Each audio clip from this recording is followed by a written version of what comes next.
നടൻ ടിനി ടോം പ്രേം നസീറിനെതിരായ ഒരു പരാമർശം നടത്തിയിരുന്നു കഴിഞ്ഞ ദിവസം. അതായത് പ്രേം നസീറിന് അവസാന കാലത്ത് സിനിമയൊന്നും ഇല്ലായിരുന്നു, വലിയ ദുഃഖത്തോടു കൂടിയാണ് അദ്ദേഹം മരിച്ചത് എന്നൊക്കെയാണ് ടിനി ടോം പറഞ്ഞത്. അദ്ദേഹത്തെ പറ്റി അറിവില്ലായ്മ കൊണ്ടായിരിക്കും അങ്ങനെ പറഞ്ഞത്. പക്ഷേ ഇന്ന് പിന്നെ ഇന്നലെ വൈകുന്നേരത്തോടു കൂടി തന്നെ അദ്ദേഹം അത് തിരുത്തുകയും ചെയ്തു. എനിക്ക് തെറ്റ് പറ്റിയതാണ്, ക്ഷമിക്കണം, അത് അങ്ങനെ ഉദ്ദേശിച്ചല്ല പറഞ്ഞത് എന്നൊക്കെ പറഞ്ഞ് തെറ്റായി പോയെങ്കിൽ ക്ഷമ ചോദിക്കുന്നു എന്നൊക്കെ പറഞ്ഞാണ് ടിനി ടോം ഈ പ്രേം നസീറിനെ പറ്റിയുള്ള പരാമർശം തിരുത്തുന്നത്. പക്ഷേ ശരിക്കും പ്രേം നസീർ എന്ന് പറയുന്ന നടൻ്റെ മഹാത്മ്യം അത് കേരളം ഒന്നുകൂടി ഒന്ന് ഓർത്തിരിക്കേണ്ടതല്ലേ? തീർച്ചയായിട്ടും. അതായത് പ്രേം നസീർ എന്ന് പറഞ്ഞ നടൻ എന്ന് പറഞ്ഞാൽ സാധാരണ ഒരു നടനായിരുന്നില്ല അദ്ദേഹം. അദ്ദേഹം ഒരു സ്നേഹസമ്പന്നനായ ഒരു വ്യക്തി കൂടിയായിരുന്നു. നടൻ എന്നതിനേക്കാൾ ഉപരി അദ്ദേഹം ഒരു എല്ലാവരെയും സഹായിക്കുന്ന, എല്ലാവരോടും എപ്പോഴും മാന്യമായി പെരുമാറുന്ന, ഒരു മോശം പോലും ഇതുവരെ പ്രേം നസീറിനെ കുറിച്ച് ആരും പറഞ്ഞു കേട്ടിട്ടില്ല. എല്ലാവരോടും വളരെ വളരെ മാന്യമായി പെരുമാറുന്ന ഒരു വ്യക്തിയായിരുന്നു അദ്ദേഹം. അവസാന കാലത്ത് സിനിമയില്ലാതെ അടൂർ ബാസിയുടെയും ബഹദൂറിൻ്റെ വീട്ടിൽ പോയി മേക്കപ്പ് ഇട്ട് കരയുമെന്നൊക്കെ പറയുന്ന ടിനി ടോമൊക്കെ എനിക്ക് തോന്നുന്നു പടമൊക്കെ കിട്ടാതെ വന്നിട്ടേ ഈ ഭ്രാന്തായതൊക്കെ ആയിരിക്കും. അല്ലാതെ പിന്നെ എന്ത് പറയാനാണ്? കാരണം വേറൊരു നടനെക്കുറിച്ചൊക്കെയാണ് അങ്ങനെ പറയുന്നതെങ്കിൽ നമുക്കത് മനസ്സിലാക്കാം. പ്രേം നസീറിനെ കുറിച്ച് പറയുകയാണെങ്കിൽ അദ്ദേഹം ഒരു സിനിമയിൽ അഭിനയിച്ച് ആ സിനിമ പരാജയപ്പെട്ടാൽ ആ നിർമ്മാതാവിനെ തേടിപ്പിടിച്ച് കണ്ടെത്തിയിട്ട് അടുത്ത സിനിമയിൽ ഫ്രീ ആയിട്ട് അഭിനയിക്കും. ഫ്രീ ആയിട്ട് അഭിനയിച്ചിട്ട് അദ്ദേഹം പറയുന്നൊരു കാര്യമുണ്ട്, ഇപ്പം നമ്മളെടുത്ത ഈ സിനിമ നല്ല സാമ്പത്തിക വിജയം ഉണ്ടാകുവാണെങ്കിൽ നമുക്ക് പൈസ തന്നാൽ മതി എന്ന് പറയും. എന്നിട്ട് മറ്റ് നടന്മാരെയും സഹനടന്മാരെയും നടികളെ എല്ലാം വിളിച്ചിട്ട് അഭിനയിപ്പിക്കും. എന്നിട്ട് അവരോടും പറയുന്നത് ഇതാണ്, നമുക്ക് ഈ സിനിമ സാമ്പത്തിക വിജയം ഉണ്ടാക്കുവാണെങ്കിൽ മാത്രമേ പൈസ കിട്ടൂ, ഇപ്പം നമ്മൾ സൗജന്യമായിട്ട് അഭിനയിച്ച് കൊടുക്കണമെന്ന് പറഞ്ഞ് അഭിനയിച്ച് കൊടുത്തു. 30 വർഷക്കാലം മലയാള സിനിമയെ താങ്ങി നിർത്തിയ ഒരു വ്യക്തിയാണ് അദ്ദേഹം. അദ്ദേഹത്തെ മരം ചുറ്റി പ്രണയം എന്ന് പറഞ്ഞ് കളിയാക്കുന്നവരുണ്ട്. പക്ഷേ ഈ മരം ചുറ്റി പ്രണയം കാണാൻ ആളുണ്ടായിരുന്നു, തിയേറ്ററുകൾ ഹൗസ്ഫുള്ളായിരുന്നു. പിന്നെ നമ്മളത് കളിയാക്കിയിട്ട് കാര്യമില്ല. നമ്മളിപ്പോൾ മരം ചുറ്റി പ്രേമം എന്ന് പറഞ്ഞിട്ട് അത് ഓടാതിരിക്കുകയോ അല്ലെങ്കിൽ നിർമ്മാതാവിന് പ്രതിസന്ധി ഉണ്ടാക്കുകയോ ചെയ്യുകയാണെങ്കിൽ പരിഹസിക്കാം. ഈ മരം ചുറ്റി പ്രണയം കാണാൻ 100 കണക്കിന് ആൾക്കാർ തിയേറ്ററിന് മുന്നിൽ തടിച്ചു കൂടുന്നു എന്ന് പറയുമ്പോൾ അദ്ദേഹത്തിൻ്റെ മഹത്വമാണ് മനസ്സിലാക്കുന്നത്. പിന്നെയെന്ന് പറഞ്ഞാൽ ഇപ്പോൾ ഈ കാരവാൻ സംസ്കാരമൊക്കെ ഇപ്പോൾ വന്നൊരിതാണ്. പ്രേം നസീറൊക്കെ ഒരു മരത്തിൻ്റെ ചുവട്ടിലൊക്കെയാണ് ഉച്ചയ്ക്കൊക്കെ കിടന്നുറങ്ങുന്നത്. അദ്ദേഹം വീടിനടുത്ത് തിരുവനന്തപുരത്തൊക്കെയാണ് ലൊക്കേഷൻ, വീട്ടിൽ നിന്ന് ഒരു 10 പേർക്കുള്ള ഫുഡ് വീട്ടിൽ നിന്ന് പൊതിഞ്ഞ് കെട്ടി കൊണ്ടുപോയി എല്ലാവർക്കും ഫുഡും എല്ലാം കൊണ്ടു കൊടുക്കും. അദ്ദേഹത്തിൻ്റെ ഭാര്യ അതുണ്ടാക്കി കൊടുക്കുമായിരുന്നു. അപ്പോൾ അങ്ങനെ സ്നേഹസമ്പന്നനായ ഒരു വ്യക്തിയായിരുന്നു അദ്ദേഹം. അതുമാത്രമല്ല, അദ്ദേഹം അഭിനയിക്കുന്നവരെ എല്ലാം കംഫർട്ടാക്കും, കൂടെ അഭിനയിക്കുന്നവരോട് ഭയങ്കര സ്നേഹപൂർവ്വം പെരുമാറും, അല്ലാതെ ധാർഷ്ട്യമോ ഒന്നുമില്ല.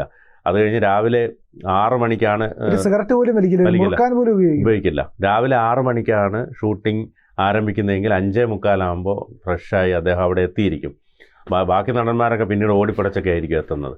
പക്ഷേ ആരോടും പുള്ളി മോശമായി പെരുമാറുകയോ അല്ലെങ്കിൽ അല്പം വൈകിയെന്ന് പറഞ്ഞ് വഴക്ക് പറയുകയോ ഒന്നുമില്ല. അപ്പോൾ അതൊക്കെ എല്ലാവരും കണ്ടുപഠിക്കേണ്ട ഒരു മാതൃകയാണ്. ഒരിക്കൽ അദ്ദേഹം ഒരു മലയോര മേഖലയിലായിരുന്നു ഷൂട്ടിങ്. അപ്പോൾ അവിടെ അദ്ദേഹത്തിനൊരു അംബാസഡർ കാറിലാണ് കൊണ്ടുവരേണ്ടത്. അപ്പോൾ അവിടെ നിന്ന് ഈ ഷൂട്ടിംഗ് സെറ്റിലേക്ക് കുറേ ദൂരമുണ്ട്. അപ്പോൾ ഈ അംബാസഡർ കാറിൽ അദ്ദേഹത്തെ കൊണ്ടുവരുന്ന വഴിയിൽ വെച്ച് കാറ് കേടായി. രാവിലെ 6 മണിക്ക് ഷൂട്ട് തുടങ്ങേണ്ടതാണ്. 5:30 മറ്റോ ആയപ്പോൾ കാറ് കേടായപ്പോൾ അടുത്ത കാറിനായിട്ട്, അന്ന് മൊബൈൽ ഫോണൊന്നും ഇല്ലല്ലോ ആ കാലഘട്ടത്തിൽ, ഈ ഡ്രൈവർ അവിടെ നിന്ന് വണ്ടികൾ കിട്ടാനില്ല. അപ്പോൾ അതിൻ്റെ പുറകിൽ ഈ ഷൂട്ടിംഗ് ലൊക്കേഷനിലേക്കുള്ള ആർട്ട് ഡയറക്ഷന് വേണ്ടിയിട്ടുള്ള പലകകളും മറ്റ് സാധനങ്ങളും എല്ലാം കൊണ്ടുവന്നുകൊണ്ടിരിക്കുമായിരുന്നു. അപ്പോൾ അത് വന്നപ്പോഴത്തേക്ക് പ്രേം നസീർ ആ ലോറിക്ക് കൈയാണ് ചേർത്ത് ഈ ഡ്രൈവറുടെ പറഞ്ഞ് നമുക്ക് ഇതിനകത്ത് കയറി പോവാം എന്ന് പറഞ്ഞിട്ട് ആ ലോറിക്കകത്ത് കയറി അദ്ദേഹം കൃത്യസമയത്ത് ഷൂട്ടിംഗ് സെറ്റിലെത്തി. അപ്പോൾ ഇന്നത്തെ കാലത്തെന്ന് പറഞ്ഞാൽ ഇപ്പോൾ ഏറ്റവും വില കൂടിയ കാറുകളാണ് എല്ലാവരും ഉപയോഗിക്കുന്നത്. ആ കാറ് കേടായി കഴിഞ്ഞാൽ ഇപ്പോൾ നമ്മൾ പെട്ടെന്നൊരു വേറൊരു കാർ കൊണ്ടുവരാമെന്ന് പറഞ്ഞാൽ അയ്യോ അത് ഞാൻ കയറില്ല, ഞാൻ ഒരു 1 കോടിക്ക് മേളിലുള്ള കാറിൽ മാത്രമേ യാത്ര ചെയ്യൂ എന്ന് പറയുന്ന പുതിയ തലമുറ ഒക്കെ അത് കണ്ടുപഠിക്കണം. ലോറിക്കകത്ത് അദ്ദേഹത്തിന് എന്ന് വെച്ചാൽ അന്നത്തെ കാലത്തെ ലോറി അറിയാമല്ലോ, അത് കയറണമെങ്കിൽ തന്നെ വലിയ ബുദ്ധിമുട്ടാണ്. അതിലൊക്കെ അദ്ദേഹം വലിഞ്ഞു പിടിച്ച് കയറി ഷൂട്ടിംഗ് സെറ്റിൽ സമയത്തെത്തി. പിന്നെ അതുപോലെ തന്നെ അദ്ദേഹം ഈ ഒരു ജാതീയമായ രീതിയിലോ ഒന്നും അദ്ദേഹം പെരുമാറിയിട്ടില്ല. അദ്ദേഹം ഈ നിസ്കാരം നടത്തുന്നതൊക്കെ ഷോ കാണിക്കാറുണ്ട്. നിസ്കാരപ്പായം കൊണ്ട് അദ്ദേഹം നിസ്കരിക്കുന്നുണ്ടാവും, പക്ഷേ അതൊന്നും ഒരു ഷോ ആക്കി മാറ്റാറില്ല. അതുപോലെ തന്നെ അദ്ദേഹം ശർക്കര അമ്പലമാണെന്ന് തോന്നുന്നു, ശർക്കര അമ്പലത്തിലേക്ക് ഒരു ആനയെ നടയിരുത്തി. ഇതൊക്കെ അദ്ദേഹത്തിൻ്റെ മഹത്വങ്ങളിലൊന്നാണ്. ജാതി മതഭേദമോ അല്ലെങ്കിൽ രാഷ്ട്രീയ വ്യത്യാസമോ ഒന്നുമില്ല. സഹായത്തിന് അദ്ദേഹം സഹായിക്കുന്നതെന്ന് പറഞ്ഞു കഴിഞ്ഞാൽ ചില നടന്മാർ, ഇവിടുത്തെ വലിയ നടന്മാരെന്നാണ് പറയുന്നത്, അവരൊക്കെ വലിയ കൊട്ടിഘോഷിച്ച് സ്റ്റേജ് കെട്ടിയിട്ടാണ് എൻ്റെ പേരിലുള്ള ചാരിറ്റി ഇതാ, ഹൃദയ ശസ്ത്രക്രിയക്കുള്ള പൈസ ഇതാ ഞാൻ കൊടുക്കുന്നു, മറ്റത് കൊടുക്കുന്നു. ഇങ്ങനെ ഇവർ ഈ പറയുന്ന വലിയ കൊട്ടിഘോഷിച്ചാണ് ഞാൻ സഹായം ചെയ്യുന്ന നാട്ടുകാരെ എന്ന് വിളിച്ചു പറഞ്ഞിട്ടാണ് മൈക്ക് കെട്ടി വെച്ചിട്ടാണ് ഈ പറയുന്ന സഹായം വലിയ നടന്മാർ ചെയ്യുന്നത്. കേരളത്തിലെ ഏറ്റവും വലിയ നടൻ എന്നുള്ളത്. അപ്പൊ അങ്ങനെ ചെയ്യുന്നത്. പക്ഷേ പ്രേം നസീർ എന്ന് പറഞ്ഞു കഴിഞ്ഞാൽ പ്രേം നസീർ ഒരാളെ സഹായിച്ചാൽ അത് അദ്ദേഹത്തിന് ഡ്രൈവർ പോലും അറിയില്ല, വീട്ടുകാർ പോലും അറിയില്ല. അത്ര നിശബ്ദമായിട്ടാണ് അദ്ദേഹം സഹായം ചെയ്തുകൊണ്ടിരുന്നത്. വളരെ രാത്രിയിലൊക്കെ പോയിട്ടാണ് പൈസയൊക്കെ കൊടുത്തിട്ട് ആരും അറിയരുത്, ഞാൻ തന്ന ഒരു മനുഷ്യൻ അറിയരുതെന്ന് പറഞ്ഞിട്ട് പോകും. അതാണ് അദ്ദേഹത്തിന്റെ മഹത്വം എന്നുള്ളതാണ്. ഇതൊക്കെ വളരെ അദ്ദേഹത്തിന്റെ മരണശേഷമൊക്കെ പലരെയും സഹായിച്ചതൊക്കെ പലരും വെളിപ്പെടുത്തിയിട്ടുള്ളത്. അതെ, അത് മാത്രമല്ല പറയരുതെന്ന് പറയും. അത് മാത്രമല്ല സിനിമയിൽ അഭിനയിക്കുന്ന അമ്മ വേഷമൊക്കെ ചെയ്യുന്നവർക്കൊക്കെ ബുദ്ധിമുട്ടുണ്ടാകുമ്പോൾ അങ്ങോട്ട് ചോദിച്ച് പൈസ കൊടുക്കും. എന്താ വിഷമിച്ചിരിക്കുന്നതെന്ന് പറഞ്ഞ് പൈസ കൊടുക്കുക. അങ്ങനെയൊക്കെ ഒരുപാട് പ്രത്യേകതകൾ നിറഞ്ഞൊരു മനുഷ്യനായിരുന്നു അദ്ദേഹം.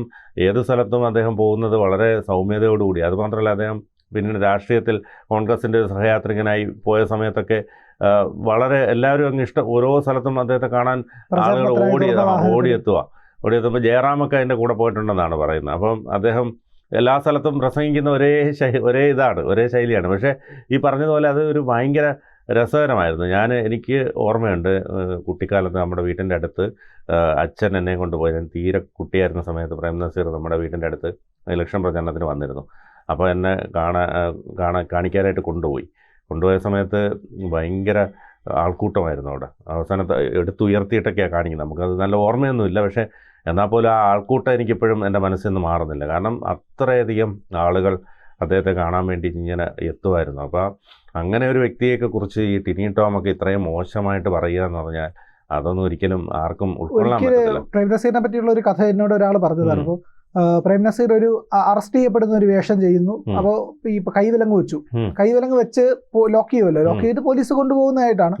ആ സീൻ കഴിഞ്ഞപ്പോഴത്തേക്കും ആ ലോക്ക് ചെയ്ത പ്രൊഡക്ഷൻ കൺട്രോളർ എന്തോ ആവശ്യത്തിന് വേണ്ടിയിട്ട് വേറെ അങ്ങോട്ടോ പോയി. അപ്പോൾ ഈ സീനോട് കൂടി അവസാനിച്ചു, ഇവിടുത്തെ അന്നത്തെ പരിപാടി അവസാനിച്ചു. അപ്പോൾ എന്ത് ചെയ്തു, ഏതാണ്ട് ഉച്ച സമയമാണ്. വീടിന് ചിറകിന് ആ ഭാഗത്തിനടുത്തെങ്ങാണ്ട് വെച്ചായിരുന്നു ഷൂട്ട് ഉണ്ടായിരുന്നത്. അപ്പോൾ പ്രേം നസീർ കാറിൽ കയറി നേരെ വീട്ടിലേക്ക് അങ്ങ് പോയി. ഇപ്പോൾ പ്രൊഡക്ഷൻ കൺട്രോളറുടെ സെറ്റിൽ തിരിച്ചെത്തിയപ്പോഴത്തേക്ക് എല്ലാവരും പറഞ്ഞാ നിന്നെ ഇന്ന് റെഡിയാക്കും, നീ കൈ വിലങ്ങ് വെച്ചിട്ട് പ്രേം നസീർ കൈ വിലങ്ങും കൊണ്ടാണ് വീട്ടിലേക്ക് പോയിരിക്കുന്നത്, അയക്കാൻ നിവർത്തിയില്ലല്ലോ എന്ന് പറഞ്ഞു. അങ്ങനെ ഇയാൾ പേടിച്ചിട്ട് ഇയാൾ നേരെ ചിറകിലെ പ്രേം നസീറിന്റെ വീട്ടിലേക്ക് ചെല്ലും. വീട്ടിൽ ചെല്ലുമ്പോൾ പൂമുഖത്ത് തന്നെ അദ്ദേഹം കയ്യിൽ വിലങ്ങും വെച്ച് അങ്ങനെ ഇരിപ്പുണ്ട്. അപ്പോൾ വന്നപ്പോൾ പറഞ്ഞാ അയക്കുന്നത്. അപ്പോൾ അഴിച്ചു കഴിഞ്ഞപ്പോഴത്തേക്ക് ഇയാളെ കെട്ടിപ്പിടിച്ചു. എന്നിട്ട് പറഞ്ഞ്, വർഷങ്ങൾക്ക് ശേഷം എൻ്റെ ഭാര്യ എനിക്ക് ആഹാരം വാരി തന്നു, നിന്നോട് അതിനെനിക്ക് നന്ദിയുണ്ട്. അങ്ങനെ അത്രയും സൗഹാർദ്ദപരമായിട്ട് എല്ലാ കാര്യങ്ങളും എടുക്കുന്ന ഒരാളാണ്. അത്രയും ഇന്നത്തെ ഒരു നടനെയാണ് അങ്ങനെ ഒരു സെക്കൻഡ് ഇങ്ങനെ വിലങ്ങ് വെച്ച് നിർത്തിയിരുന്നെങ്കിൽ ആലോചിച്ച് നോക്കും. സത്യമാഷിനെ കുറിച്ച് ഒരിക്കൽ പറഞ്ഞിട്ടുള്ള കണ്ണും കരളും എന്ന സിനിമയിൽ കമലഹാസൻ ബാലതാരമായിട്ട് അഭിനയിക്കുക, സത്യൻ്റെ മകനായിട്ട്. എനിക്കത് ഓർമ്മയില്ല, എന്തോ ഒരു കഥാപാത്രമാണ്. അപ്പം രാത്രിയാവും, ഷൂട്ട് കഴിയുമ്പോൾ കമലഹാസൻ ഉറങ്ങിപ്പോവും. അപ്പോൾ ഈ സത്യമാഷ് കമലഹാസനെ എടുത്തു കൊണ്ടുവന്ന് വീട്ടിൽ കൊണ്ടുവരും. അപ്പോൾ കമലഹാസൻ്റെ അമ്മ വന്ന് കതവ് തുറക്കും, കൊണ്ടുവന്ന് അകത്ത് കിടത്തും പോവും. ഇത് സത്യൻ മാഷാണെന്ന് കമലഹാസൻ്റെ അമ്മ അറിയുന്നില്ല. അപ്പോൾ ഡ്രൈവറാണെന്നാണ് വിചാരിക്കുന്നത്. അങ്ങനെ ഒരു 10 ദിവസവും ഇതുപോലെ കൊണ്ടുവന്ന് കിടത്തി. അത് കഴിഞ്ഞിട്ട് 11ാമത്തെ ദിവസം കമലഹാസൻ ലാസ്റ്റ് ദിവസമായിരുന്നു, അന്ന് ഐസ്ക്രീമും ഒക്കെ ഉണ്ടായിരുന്നു. അപ്പോൾ ഉറങ്ങിയില്ല അന്ന്. അപ്പം സത്യമാഷ് ഇങ്ങനെ കൊണ്ടുവന്നപ്പോഴത്തേക്ക് ഇന്നെന്താ ഉണരാതെ മോനെ വന്നതെന്ന് ചോദിച്ചപ്പോൾ കമലഹാസൻ പറഞ്ഞു, ഇന്ന് നമുക്ക് ഒത്തിരി അവസാന ദിവസമായിട്ട് ഐസ്ക്രീം നല്ല രസമായിരുന്നു അമ്മേ എന്നൊക്കെ പറഞ്ഞിട്ട് ഇതാണ് സത്യമാഷ് എന്ന് പറഞ്ഞപ്പം അവർ ഞെട്ടിപ്പോയി. കാരണം എന്ന് പറഞ്ഞാൽ ഡ്രൈവറാണെന്നാണ് വിചാരിച്ചത്. കാരണം അദ്ദേഹം അത്ര ലളിതമായ ജീവിതം നയിക്കുന്ന ഒരാൾ. അപ്പോൾ അന്നത്തെ കാലത്തെ നടീനടന്മാരെന്ന് പറഞ്ഞാൽ കണ്ടുപഠിക്കേണ്ട മാതൃക തന്നെയാണ്. അപ്പോൾ അവരെയൊക്കെ വിമർശിക്കുന്ന ടിനി ടോമൊക്കെ ശരിക്കും കേരളീയ പൊതുസമൂഹത്തിൻ്റെ മുന്നിൽ താഴ്ന്നു പോവുകയുള്ളൂ. ഉയർന്ന നടന്മാർ, ഇന്നത്തെ വലിയ നടന്മാരൊക്കെ അവരെയാണ് മാതൃകയാക്കേണ്ടത്. കൂടുതൽ വാർത്തകളും വിശേഷങ്ങളും നിങ്ങളിലേക്ക് എത്താൻ ABC മലയാളം സബ്സ്ക്രൈബ് ചെയ്യുക, ബെൽ ബട്ടണും അമർത്തുക.